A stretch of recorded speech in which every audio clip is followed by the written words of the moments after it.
and tell you what my opinion is about the question that I have been given. So the question that I've been given is that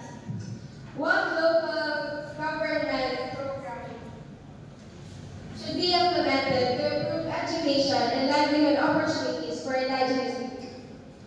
So the local government program that should be implemented to improve education and livelihood opportunities for indigenous youth, for me, is the Inclusive Learning Program, where indigenous youth or the children from the indigenous or ethnic group people should be aware and should be